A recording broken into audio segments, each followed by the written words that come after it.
Now we're going to be talking about waves, and we're going to start with what is a wave.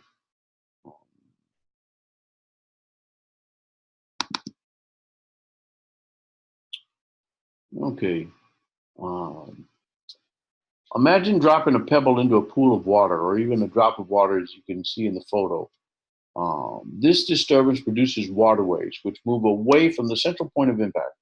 If a leaf is floating near the disturbance, it will move up and down and back and forth about its original position, but doesn't undergo any net displacement from the disturbance.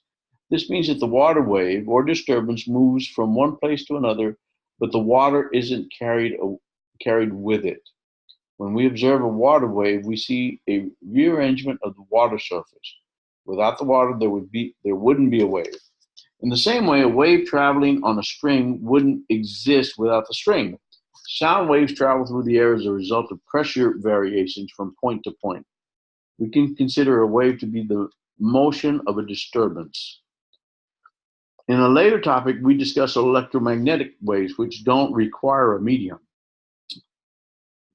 Okay. So, what is a wave? The mechanical waves we are discussing have the mechanical wave we are discussing here require three things: one, a source of disturbance; two, a medium; and three, a physical connection or mechanism.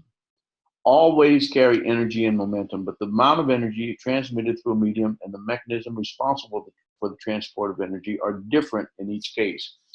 For example, the energy carried by ocean waves during a storm is much greater than the energy carried by a sound wave generated by a single human voice. Okay, take a look at the figure, which shows one of the simplest ways to demonstrate wave motion.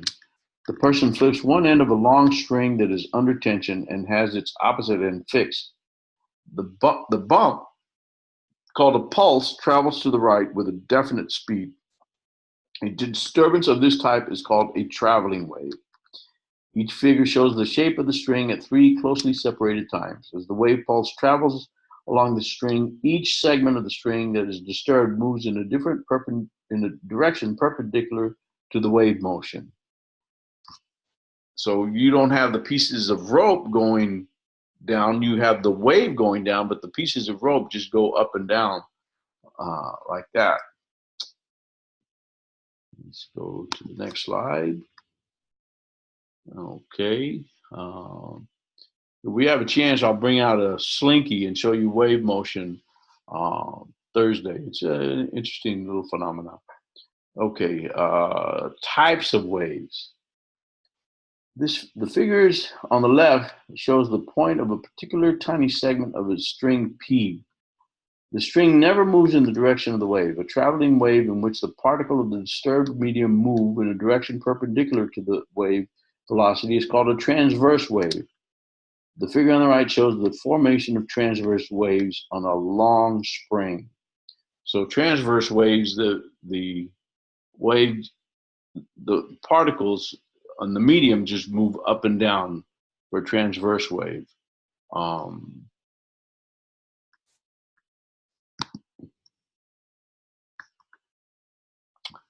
Okay, now there's another class of waves called longitudinal waves, where the elements of the medium undergo displacements parallel to the direction of wave motion.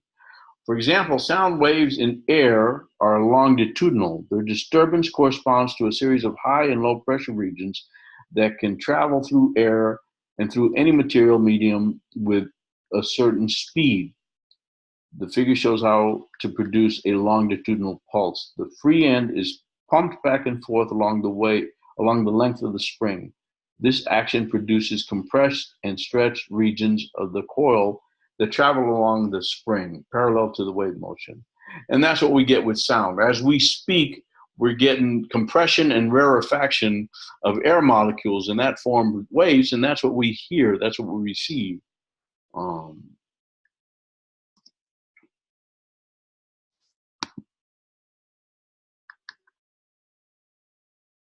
Waves are not necessarily only transverse or purely longitudinal.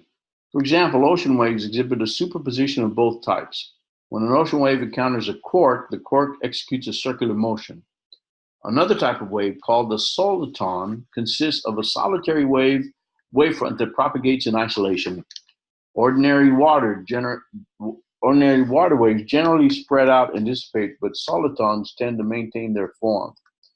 Solitons were first studied in 1849 when the Scottish engineer John Scott Russell noticed a solitary wave leaving the turbulence in front of a barge and propagating forward all on its own.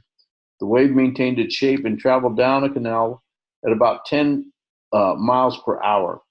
Russell chased the wave 2 miles on horseback before losing it.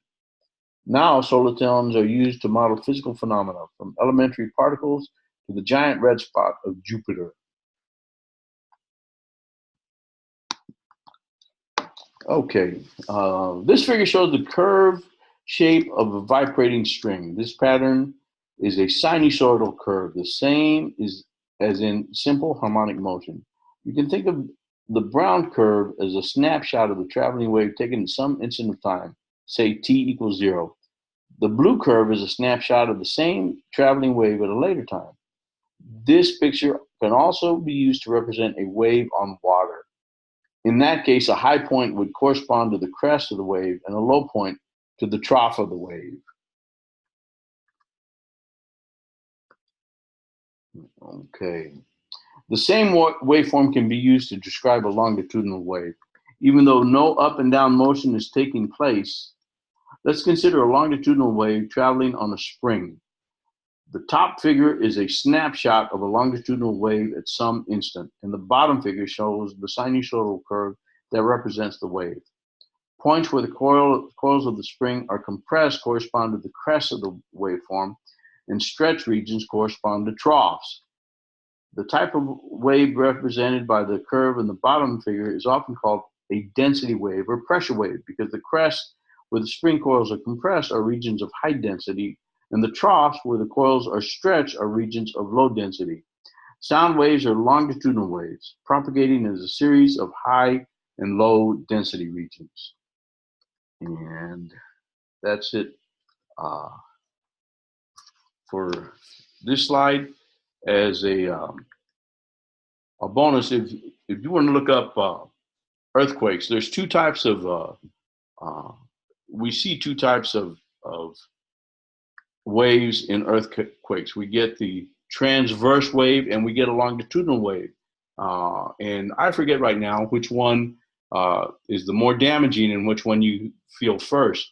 I think the transverse waves are the ones that cause the most damage. I may be wrong. For extra points, you can look it up, give a little write-up. You can look it up in Wikipedia or whatever. Just give your source and give me the information, and I'll give you some extra. We'll give you bonus points. We'll figure out how when you turn it in. It also has to be neat and readable. That's it. The next section is frequency, amplitudes, and wavelength. Well, this is a long chapter.